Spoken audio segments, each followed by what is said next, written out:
Hello everyone. तो आप सभी कैसे हैं? सभी को हरे कृष्णा राधे राधे। तो देखिए, जैसा कि आप सभी का जो सीटेट जुलाई है वो बहुत जल्द आने वाला है, तो हम आपके सीडीपी की क्लासेस को स्टार्ट कर रहे हैं। जो आज आपकी पहली क्लास है वो आपकी पहली क्लास में हम चलाएंगे आपको विकास की अवधारणा और इसका अधिगम से संबंध। तो देखिए, सबसे पहले हम क्या करेंगे यहाँ पर, सबसे पहले हम थियरी के जितने भी आपके थियरी में जितने भी ऑप्शन है, जितने भी आपके पॉइंट है, पॉइंट टू पॉइंट को हम पहले पढ़ेंगे। उसके बाद ही हम क्या करेंगे, प्रीवियस ईयर के क्वेश्चन को सॉल्व करेंगे। क्योंकि जब तक हमें समझ में नहीं आएगा कि विकास क्या है, इसकी अवधारणा क्या है, इससे इसका संबंध क्या है, तब तक हम क्वेश्चन को अगर हम सॉल्व करते हैं तो चीज़ें हमें समझ में नहीं आती हैं। तो सबसे पहले हम क्या करेंगे कि यहाँ पर हम जितने भी पॉइंट आपके सिलेबस में दिए हुए हैं, सबसे पहले उसे हम कवर करेंगे। और कवर करने के बाद उसके बाद हम क्या करेंगे, प्रीवियस ईयर को सॉल्व करेंगे। तो सबसे पहले आपका जो सिलेबस है, सिलेबस में सबसे पहला पॉइंट आपका दिया है विकास की अवधारणा और इसका अधिगम से संबंध। तो आज हम इसको देखेंगे कि विकास क्या है, इसका अधिगम से संबंध कैसा है, किस तरीके से विकास होता है। तो चलिए आइए हम देखते हैं। तो सबसे पहला पॉइंट देखते हैं हम, विकास की अवधारणा और इसका अधिगम से संबंध, concept of development and it's relationship learning. तो इसमें सबसे पहले हम क्या देखेंगे, डेवलपमेंट को देखेंगे कि डेवलपमेंट आपका है क्या। तो आइए हम देखते हैं डेवलपमेंट क्या है। चलिए देखिए, डेवलपमेंट होता क्या है, सबसे पहले हम इसको जान लेते हैं। उसके बाद हम आपको इसे समझाते हैं कि डेवलपमेंट होता क्या है। देखिए, विकास एक जीवन पर्यंत चलने वाली प्रक्रिया है, ठीक है, जो गर्भधारण जन्म से भी पूर्व गर्भावस्था, मतलब जो आपके जन्म से पूर्व जो गर्भावस्था होता है उसी में क्या होती है, आपकी प्रारंभ हो जाती है। और ये कब तक चलती है, आपकी मृत्यु तक चलती है। देखिए, जो आपका विकास होता है, जैसे कि बच्चा जब जन्म लेता है तो आपको विकास दिखता है, लेकिन ये जो बच्चे में जो विकास होता है ये गर्भ अवस्था में ही प्रारंभ हो जाती है। हमें लगता है कि बच्चा जब जन्म ले रहा है तभी उसकी लंबाई बढ़ रही है, तभी वो मोटा हो रहा है, तभी वो पतला हो रहा है, लेकिन ऐसा नहीं है। बच्चा जैसे ही क्या करता है कि गर्भावस्था में जैसे ही आता है वैसे ही बच्चे का क्या होता है, विकास प्रारंभ हो जाता है। और आप जब तक जिंदा रहते हैं तब तक आपके अंदर ये विकास चलता रहता है, ठीक है। जैसे ही माँ के गर्भ में जैसे अपने माँ के गर्भ में गर्भ धारण हुआ जैसे ही माँ का, वैसे ही विकास क्या होता है, बच्चे में प्रारंभ हो जाता है, ठीक है।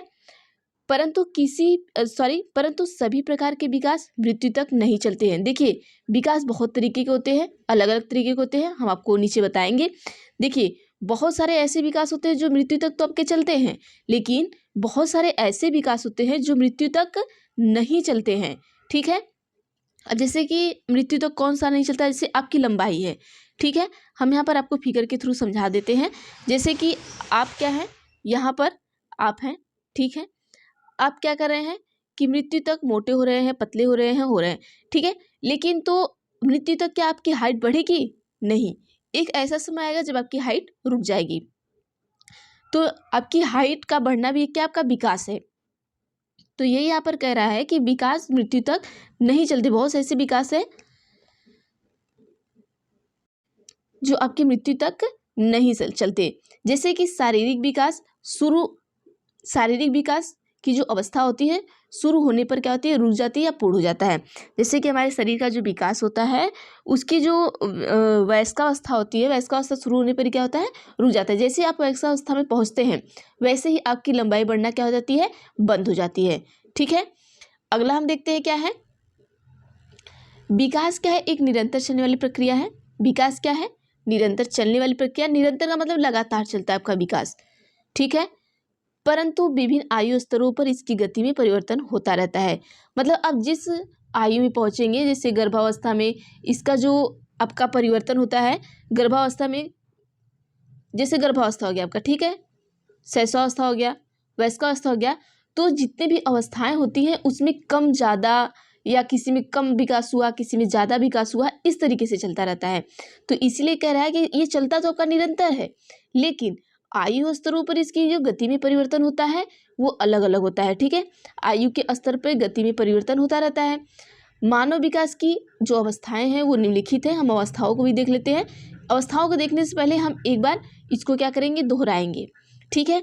दोहराने पे हम देखते हैं, देखिए विकास क्या है, बस आप इसको समझना है, ठीक। अब हम आपको आसान भाषा में समझा रहे हैं कि विकास क्या होता है। जैसे देखिए, विकास हम उससे कहते हैं जैसे कि आपकी लंबाई बढ़ रही है, आप मोटे हो रहे हैं, आप पतले हो रहे हैं, ठीक है। और जिस तरीके से यही क्या होता है, विकास होता है। तो आप देखिए, मोटे हो रहे हैं, पतले हो रहे हैं, लंबे हो रहे हैं, जिस तरीके से आपका हाथ बढ़ रहा है, आपका बाल बढ़ रहा है, हर चीज़ें अलग अलग तरीके से बढ़ रही हैं, तो वही आपका क्या है, विकास है। तो ये कहना चाह रहा है कि विकास एक जीवन पर्यंत चलता है, ठीक है। जीवन पर्यंत मतलब आपका जब से जन्म लेते हैं या जन्म से पहले, जैसे हमने आपको बता दिया कि गर्भावस्था से लेके आपके मृत्यु तक चलता रहता है। अब जैसे वह मृत्यु तक चलता रहता है, उसमें कुछ ऐसी अवस्थाएं आती हैं जो मृत्यु तक नहीं चलती, कुछ विकास ऐसे होते हैं जो मृत्यु तक नहीं चलता। जैसे आपकी हाइट का बढ़ना, तो जो हाइट का बढ़ना होता है वो आपकी कहाँ पर रुक जाता है, वयस्कावस्था में शुरू होने पर। जैसे आपकी वयस्कावस्था शुरू होती है वैसे आपका हाइट का बढ़ना बंद हो जाता है। तो कुछ विकास तो ऐसे होते हैं जो आपकी मृत्यु तक चलते रहते हैं। जैसे मृत्यु तक आप मोटे होते हैं, पतले होते हैं, ठीक है, लेकिन आपकी लंबाई नहीं बढ़ेगी, इस तरीके से हो गया। फिर क्या है, विकास क्या होता है, निरंतर चलता रहता है। ये कह रहा है विकास निरंतर तो चलता है, ठीक है, लेकिन विकास कम या ज़्यादा होता रहता है। आप ये ध्यान रखिएगा कि विकास क्या होता है, कम या ज़्यादा होता रहता है। ये आपके आयु के स्तर के हिसाब से होता रहता है। जैसे आप शैशवावस्था में, जैसे कि आपकी हाइट किसी आयु में आपकी हाइट बहुत अधिक बढ़ जाती है, किसी आयु में आपकी हाइट धीरे धीरे बढ़ती है, तो ये आपके आयु स्तर के हिसाब से चलता है। अब आइए हम पढ़ते हैं विकास की अवस्थाएं क्या होती हैं। तो देखिए, विकास की अवस्थाएं क्या होती हैं। विकास की पहली अवस्था क्या होती है, आपका गर्भावस्था होता है। गर्भावस्था कब होता है, ये जन्म से पूर्व होता है। जैसे कि आप माँ के गर्भ में जैसे ही आते हैं वही आपका गर्भावस्था होता है, ठीक है।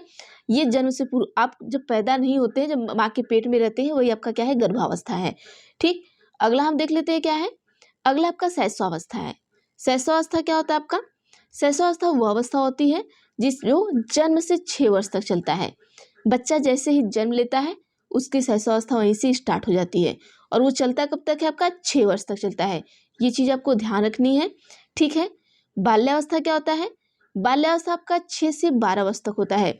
जैसे ही 6 वर्ष के बाद आप 7वें वर्ष में घुसना चाहेंगे, तो वही 6 वर्ष से लेकर आपका 12 वर्ष तक आपका बाल्यावस्था होता है। फिर हम आते हैं किशोरावस्था में। किशोरावस्था आपका क्या होता है, 12 से 18 वर्ष तक होता है, ठीक है। ये देखिए, हम सिर्फ आपको पॉइंट टू पॉइंट पढ़ा रहे हैं, बहुत डीप तक नहीं जाएंगे क्योंकि डीप तक जाने का कोई मतलब नहीं है। और बस आप एक मोटे तौर पे आप जान लीजिए कि विकास क्या है, अधिगम क्या है, तब आपको क्या होगा कि क्वेश्चन जब आप करेंगे तो क्वेश्चन आपको आसान लगेंगे करने में, ठीक है। अगला हम देखते हैं वयस्कावस्था।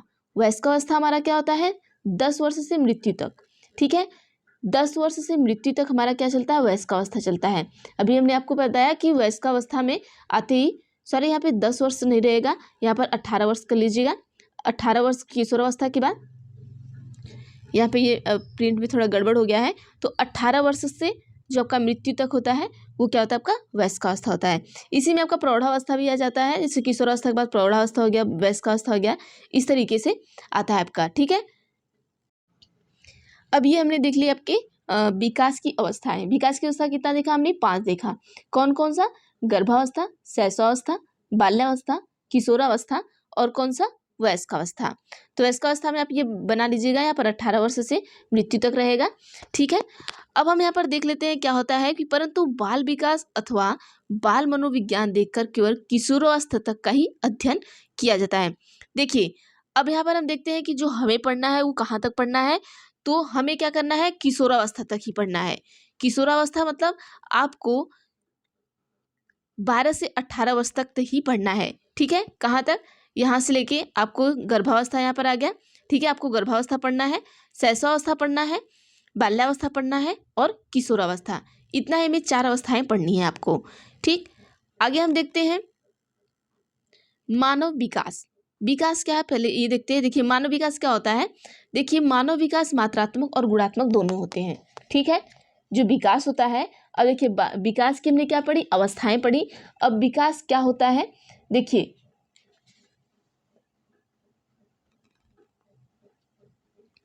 जो हमारा विकास होता है ये मात्रात्मक और गुणात्मक दोनों होता है। ये याद रखिएगा आप, क्वेश्चन हमेशा पूछता है कि विकास क्या है, तो विकास मात्रात्मक और गुणात्मक दोनों होता है, ठीक है। तो यहाँ पर देखिए बहुत सारी ऐसी चीज़ें होती हैं, विकास क्या है, किस तरीके से है आती हैं। तो हम जो इम्पोर्टेंट पॉइंट है उससे रखे हैं कि आपको पूछता है कि विकास क्या होता है, मात्रात्मक या गुणात्मक। मात्रात्मक या गुणात्मक दोनों होता है, तो आप कहाँ पर टिक करेंगे, मात्रात्मक और गुणात्मक दोनों होता है। और विकास हमेशा आपका क्या होता है, लचीला होता है। ठीक है, तो यहाँ पर क्वेश्चन में पूछता है कि विकास कठोर होता है या लचीला होता है, या लचीला कठोर दोनों होता है। तो विकास जब भी आपका होता है क्या होता है, हमेशा क्या होता है, लचीला होता है। तो ये इतना हम इम्पॉर्टेंट पॉइंट आपका देख लिए विकास के बारे में। ठीक है, जहाँ से आपको क्वेश्चन पूछे जाते हैं। अब हम अगला पढ़ेंगे अधिगम। जो दूसरा पॉइंट हमारे सिलेबस में है वो क्या है, आपका अधिगम है। अब अधिगम होता क्या है, हम इसके बारे में जान लेते हैं, ताकि हम अधिगम के बारे में जान लें कि अधिगम क्या होता है, तो इससे हमें क्वेश्चन करने में क्या हो, आसानी हो। ठीक है, चलिए देखिए, अभ्यास या अनुभूति के परिणाम स्वरूप व्यवहार में होने वाले अपेक्षाकृत अस्थायी परिवर्तन को सीख या अधिगम कहते हैं। देखिए, आप अभ्यास कर रहे हैं, ठीक है, अभ्यास के अनुभूति के परिणाम स्वरूप क्या कर रहे हैं, व्यवहार में होने वाली अपेक्षाकृत क्या है, आप में अस्थायी परिवर्तन होता है, उसी को सीख या अधिगम कहते हैं। जैसे आप किसी चीज़ को सीख रहे हैं, वही आपका क्या है, अधिगम है। ठीक है, जैसे आप क्या कर रहे हैं, हम आपको पढ़ा रहे हैं, आप पढ़ रहे हैं, यही आप क्या कर रहे हैं, इसे सीख रहे हैं, यही आपका क्या है, अधिगम। अधिगम का मतलब आप जान सकते हैं, बस सीधा से सीधा कहीं भी अधिगम आए तो अधिगम का मतलब आप जान लीजिएगा, सीखना होता है। ठीक है, अब अधिगम क्या होता है,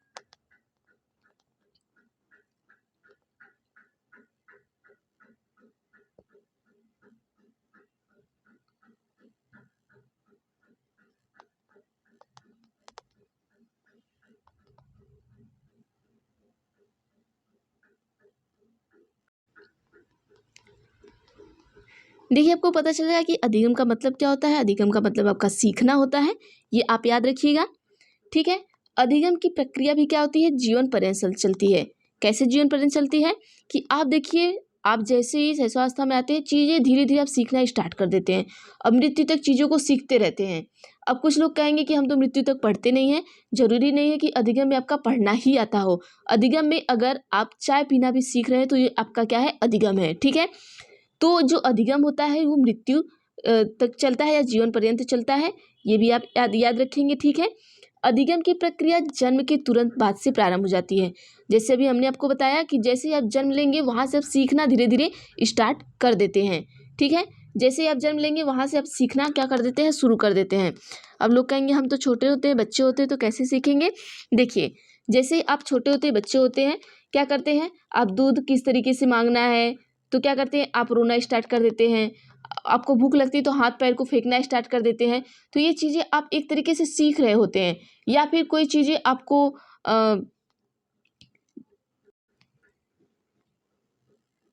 अगला हम क्या देखेंगे, शैशवावस्था में विकास एवं अधिगम। तो देखिए, अभी हमने आपको पूरा पढ़ा दिया।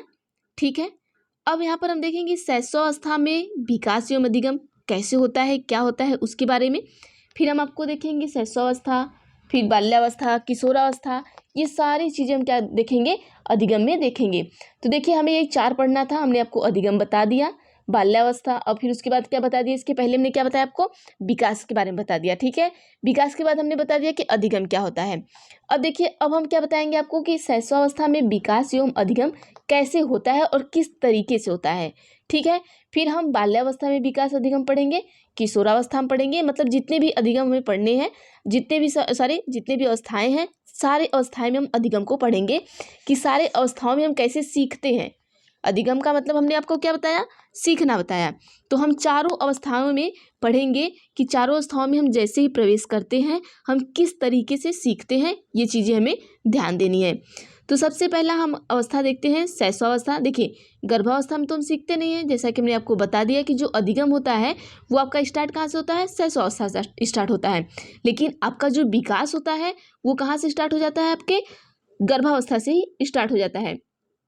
गर्भावस्था में आपके शारीरिक विकास तो होता है, हर विकास होता है, लेकिन आप जब सीखते कब है, आप दुनिया में आने पर ही सीखते हैं। जब क्या होते हैं, बाहर आते हैं, दुनिया में आते हैं, तभी आप सीखना स्टार्ट करते हैं। तो यही आपका क्या है, वहाँ से अधिगम शुरू हो जाता है। तो देखिए, ये जो अधिगम होता है यह अवस्था जन्म से 6 वर्ष की होती है। जो शैशवावस्था में विकास एवं अधिगम होता है, शैशवावस्था आपकी 6 वर्ष तक होती है जन्म से, जैसा हमने आपको बता दिया। फिर हम देखते हैं कि ये जो शैशवावस्था में विकास एवं अधिगम होता है, मनोवैज्ञानिक द्वारा यह अवस्था सीखने की सबसे महत्वपूर्ण अवस्था होती है। जो हमारा शैशवावस्था होता है, ठीक है, कब होता है? जन्म से 6 वर्ष तक होता है। मनोवैज्ञानिक का मानना है कि ये जो अवस्था हमारी होती है, ये सीखने की अवस्था सबसे महत्वपूर्ण होती है। देखिए, इसमें बच्चे को आप जो सिखाएंगे वो बच्चा उस तरीके से सीखेगा। जैसे कहते हैं ना कि बच्चा एक कच्ची मिट्टी का बर्तन होता है, हम उसे जिस तरीके से ढालना चाहे वो उस तरीके से ढलेगा। तो हम स्टार्टिंग में शैशवावस्था में बच्चे को जिस तरीके से ढालना चाहेंगे वो उसी तरीके में ढलना स्टार्ट हो जाएगा। इसीलिए इसको क्या कहते हैं हम? इसीलिए इसे हम क्या कहते हैं? नींव की अवस्था कहते हैं। किसकी अवस्था कहते हैं? नींव। जैसे आप मकान बनाते हैं, ठीक है, तो मकान बनाने से पहले आप नींव का निर्माण करते हैं या नींव ढालते हैं, तो ठीक उसी तरीके से सबसे पहली अवस्था सबसे पहले हम क्या करते हैं? नींव की क्या करते हैं? खुदाई करते हैं और नींव को ढालते हैं। तो उसी तरीके से ये अवस्था भी एक नींव की तरह भी होती है कि ये सबसे पहला है, मकान बनने से पहले ही ये स्टार्टिंग सबसे पहले होता है ना कि नींव जितनी मजबूत होगी मकान उतना पक्का और बढ़िया होगा। तो यही हमारी नींव की अवस्था होती है। ये अवस्था हमारी जितनी मजबूत होगी, आगे की अवस्थाएं उतने ही बढ़िया तरीके से चलेंगी। तो बच्चा आगे की अवस्थाओं में उतनी बढ़िया तरीके से सीखेगा, ठीक है। इस अवस्था में बच्चे अनुकरण करके सीखते हैं। इस अवस्था में क्या होता है? जो बच्चे होते हैं वो अनुकरण के द्वारा सीखते हैं। जैसे आप कोई भी कार्य कर रहे हैं, बच्चा आपको देखकर ये चीज़ें क्या करता है? सीखता है, ठीक है। ये आपका हो गया। अब ये हमने आपको बता दिया। अब आगे की जो अवस्थाएं हैं, 3 अवस्थाएं, वो हम नेक्स्ट वीडियो में पढ़ेंगे, ठीक है। आज के लिए बस इतना ही करते हैं। आज हम अगर आप कमेंट करके बताएंगे कि वीडियो कैसी लगी है, किस तरीके से, तो आगे की भी चीज़ें हम आपको इसी तरीके से करा देंगे। और जितने भी चैप्टर में आपके इंपॉर्टेंट पॉइंट है उसको लेके चलेंगे CDP के। और उसके बाद हम आपको क्या करेंगे, यहाँ पर जितने भी इंपॉर्टेंट पॉइंट है वो पढ़ा देंगे। उसके बाद हम प्रीवियस ईयर का जो क्वेश्चन पेपर रहेगा उसे पूरा सॉल्व कराते चलेंगे, PYQ का। हाँ, लेकिन PYQ आपका जो ऑनलाइन पेपर में आया हुआ है, जबकि आप सबको पता है कि आजकल के जो पेपर है वो बहुत टफ आ रहे हैं। और जो SST के लिए जो आप तैयारी कर रहे हैं उसके लिए जियोग्राफी और हिस्ट्री का जो पार्ट है हम आपको NCERT करा देंगे, ठीक है, NCERT आप वहाँ से कर लीजिएगा। और साइंस का भी हम देखेंगे, कोशिश करेंगे NCERT अगर टाइम रहता है, क्योंकि अकेले पढ़ाना पूरा टाइम तो नहीं हो पाएगा। और SST और जियोग्राफी मैं करा दूंगी, अगर टाइम रहा तो शायद मैं कोशिश करूंगी कि आपको साइंस भी करा दूं, ठीक है। तो चलिए आज के लिए इतना रखते हैं, बाकी हम देखते हैं अगले वीडियो में। और वीडियो कैसी लगी तो प्लीज़ कमेंट करके आप सभी बताइएगा, और वीडियो को शेयर करिएगा आप सभी, और लाइक भी करिएगा अगर वीडियो अच्छी लगे तो। Thank you everyone.